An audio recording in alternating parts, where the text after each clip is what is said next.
All right, we are talking about solving and graphing quadratic equations, and I have given you a sheet in class. If not, here are the notes and you can write them down for yourself. But remember, there are 4 steps to this. A, identify what the A does, whether it goes up or down, and if it's wide, narrow, or the same.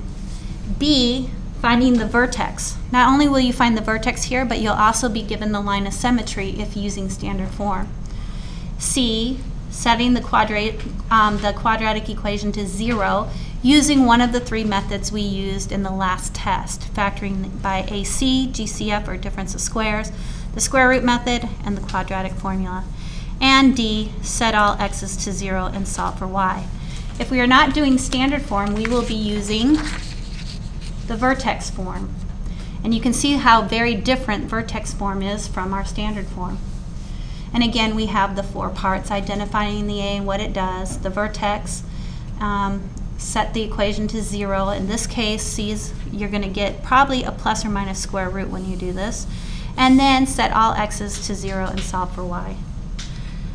So let's start off with our very first problem today. We are going to start off with f of x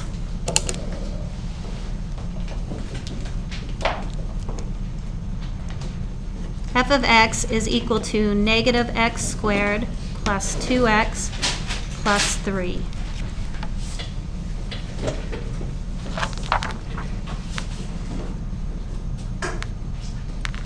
So part A, we know, and this should be a review, this is not a teaching process that I'm giving you. This is a review. You've already heard me say this. So we have to identify the A. And A in this case is a negative 1. And hopefully you know that negative 1 is going to open down because it's negative. Remember, if it's negative, it's down. If it's positive, it goes up. And not only is it going to go down, but it's also going to be what we call the same. Because remember, if the number is negative 1 or positive 1, it's the same. If it's a fraction, it's wide. And if it's any other than negative 1 or 1, then it becomes narrow.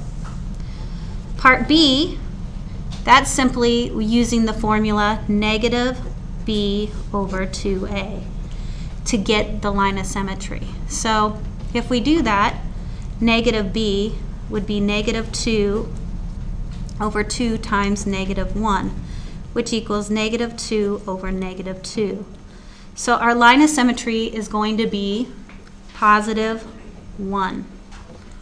We know our line of symmetry, but we need to know what our vertex is. So if our line of symmetry is 1, what's our vertex? We plug 1 back into the original equation. Please be very careful when you do this. Notice I'm going to put my 1 in a parentheses because that negative is on the outside. If this were a negative 1, that would make this a very different problem, so we need to watch out for that. Plus 2 times 1 plus 3. When we solve for this, we end up with a negative 1 plus 2 plus 3. Why did we end up with a negative 1? If I cover this up and I say, what is 1 times 1, you would tell me 1. And when you multiply it by a negative, it's negative 1. So negative 1 plus 5, negative 1 plus 5 is going to give me a positive 4. So my vertex now is 1, 4. Part C, this is where I take my initial problem and I have to check for 2 things. The first thing I need to check for is my x squared positive question mark. You only do this in part C. You don't do it in any other part. So I'm checking and I notice it is not. So I'm going to rewrite it using the opposite rule. What is the opposite of negative x squared? Positive x squared. As long as I do the opposite to all terms, then I'm okay. What's the opposite of 2x? Negative 2x. What's the opposite of 3? And again, I cannot reiterate this enough. The only time you do this is in part C, and we don't do this every time. Because if this were positive, I would not be changing any of this. All right, so now I have x squared minus 2x minus 3, and I factor to solve. So I'm going to set this to 0, and I get x and x, 3 and 1, and hopefully we remember how to factor. And here I get x minus 3, and I set it to 0. And x plus 1, and I set it to 0. I'm not done here. I have to go that extra step. So x equals positive 3, and x equals negative 1. Those are important parts of graphing. This is very important, as well as this. All right, so then there's the leftover part, part D, where I take all x's and I set any x to 0. I'm sorry, I set all my x's, I changed my x's to 0 and set this to my y, because my y is what I'm going to graph last. So 0 squared is 0, and 2 times 0 is 0, plus 3 equals y. So you can see y equals 3. So with those 4 parts, you should be able to graph your quadratic equation. All right. So I'm going to draw my line of symmetry first. And I'm going to remind you my line of symmetry is this first number in my ordered pair, a positive 1. So I'm going to make this a positive 1, and there's my line of symmetry. And then I'm going to go on that line of symmetry, positive 1 up 4. And there's my vertex. I have graphed my vertex. Next, I'm going to graph my x's. And remember we said x was at 3, so I go on my x line and I go to positive 3. And I go to my other x and I go to, on my x line, to negative 1. Now, I'm going to graph my y, which means on my y, I'm going to graph it at 3. Now, the rule of thumb is you can have 5 points, 3 points, or just 1 point. In this case, I have 4 points. 1, 2, 3, 4. Because I have 4 points, I need to make 1 more point. So if you think about this as being symmetrical, I know that my line's going to go down at the same rate. Remember we said that, down at the same rate? So on this side it's going to go down at the same rate, right? So where is that point going to go on that line if I use the line of symmetry? Well, I went over about this far, so I'm going to go over about this far. So you can see how that looks.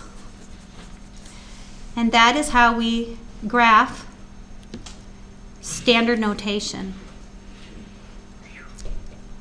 Let's talk about another one. This one gets students stuck a lot, so I want to make sure we get this. So y equals negative 4x squared. So part A, and I'm going to go very quickly because I'm assuming you've already done these kind of problems and that you're just getting this as a review. A is negative 4. If A is negative 4, that means this opens again down because it's not positive, it's negative. And it's going to be narrow this time instead of same. And again, narrow and same are hard to decipher without that graphing calculator. All right, B, we're going to use the negative B over 2A. The problem is my students don't understand that the B is not here. If we look at standard form is ax squared plus bx plus c. You can tell I have no b and I have no c in this case. So my b is 0, right? Negative 0 over 2 times negative 4. And negative 0 over negative 8. 0 over 8, which equals, hopefully you understand, 0, right? To find the other number in my ordered pair, I have to plug 0 back into the original. So if I plug in negative 4 times 0 squared, again I'm going to get 0, right? Because 0 times 0 is 0 and 0 times negative 4 is 0. Anytime your numbers start matching up, you're going to have fewer points. So let's look at C. In letter C, we are going to take the original equation, and I'm going to do what to it? What's the one thing I have to look out for? That my x squared is positive. Is my x squared positive here? Only in letter C do we do this. No, it is not. So what's the opposite of that? 4x squared equals 0. Well, before I can find out what the answer is, I'm going to divide by 4 because it has a friend hanging out with it. So I get x squared equals 0. What times what will give you 0?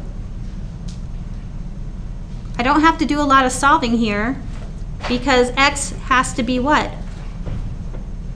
0, right? Only 0 times 0 will give you 0, right? So my x is 0. My vertex is 0, 0. And remember, I'm going down in a narrow fashion. So D, I set the original equation, any x's to 0, and set it to y. What's going to happen to y here? Hopefully you saw this. It's going to equal 0. So in this case, when you plug this in, you're going to get 0, 0, and your line of symmetry is right there. It's kind of hard to see, but 0, 0. Your x is 0 already there. Your y is 0 already there. So the only thing you can do here is draw down.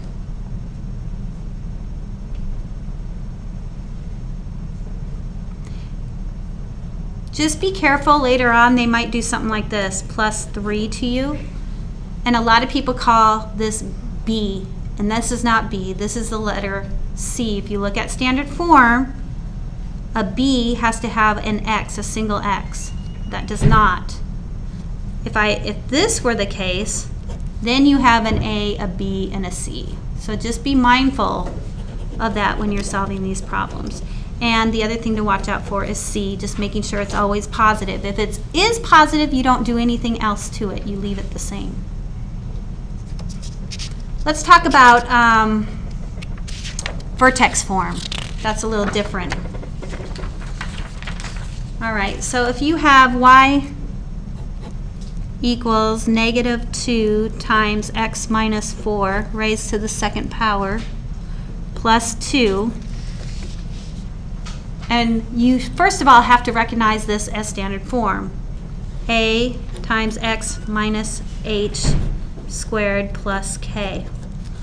This is vertex form. All right, again we do the first thing, we identify the A. The A is whatever's hanging outside the parenthesis. In this case it's a negative 2. If there wasn't a number, it would be a 1.